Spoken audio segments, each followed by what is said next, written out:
ভৰি পিছল খাই ঘটিল অঘটন। সাইফুল ৰহমান মোল্লাৰ সৈতে কৰুণ ঘটনা ঘটিল নৱবৰ্ষৰ প্ৰথম দিনটোতেই। দক্ষিণ হালমাৰাৰ বালাডুবাত বছৰটোৰ প্ৰথম দিনটোতেই মৃত্যুক সাবটিলে ৩৯ বছৰীয়া সাইফুল ৰহমান মোল্লাই।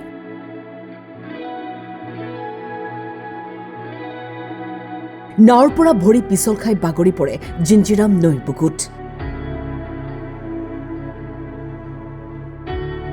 দক্ষিণ হালমাৰাৰ আৰক্ষী থানাৰ ভাৰপ্ৰাপ্ত বিষয়াৰ নেতৃত্বত থানাৰ আৰক্ষী দল আৰু স্থানীয় ৰাইজে লগে লগে ঘটনাস্থলীত উপস্থিত হৈ উদ্ধাৰ অভিযান চলায় যদিও ১৪ ঘণ্টাৰ পিছতহে সাইফুল ৰহমানৰ মৃতদেহ উদ্ধাৰ হয়। এই বছৰৰ প্ৰথমটো দিনতে আমি বহুত দুখ লগা খবৰ পাই বহুত দুঃখিত। আমাৰ স্থানীয় দক্ষিণ হালমাৰা বালাডুবা গাঁও পঞ্চায়তৰ বাসিন্দা সাফিউৰ ৰহমান মোল্লা, তেখেতৰ ল'ৰা যুৱ ল'ৰা সাইফুৰ ৰহমান মোল্লা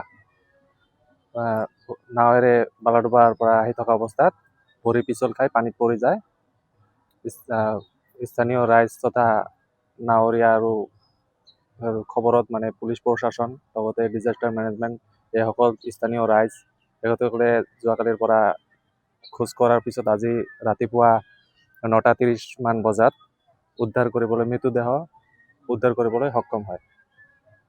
পুলিচ প্ৰশাসন বিষয়াই উক্ত ঘটনাটো মৰণোত্তৰ পৰীক্ষা কৰিবলৈ ধুবুৰীলৈ প্ৰেৰণ কৰে। যুৱকজনে LLB পঢ়ি আছে, লগতে আৰু ঘৰৰ ওচৰতে সৰু দোকান এখন আছে। ভৰি পিছল খাই পৰিছে। এই বালাডুবা যিটো নাগাবান বুলি কয়, সেইটো অহা যোৱা কৰা পাৰঘাট আছে, সেইটো কিহৰ পৰা। যোৱাকালি ৰাতি 6:30 মান বজাত আমাৰ বালাডুবা গাঁৱৰ সাফিউৰ ৰহমান ওৰফে বাপ্পি, তেখেতে বালাডুবাৰ পৰা শালমাৰাৰ মুখে অহাত ভৰি পিছল খাই নাৱৰ পৰা পানীত পৰি যায় বুলি আমি শুনিছোঁ। তো পিছত আজি শুনা পালোঁ যে ৰাতিপুৱা 9:30 বজাত পুলিচ প্ৰশাসন আৰু স্থানীয় ৰাইজে উদ্ধাৰ কৰিবলৈ সক্ষম হৈছে।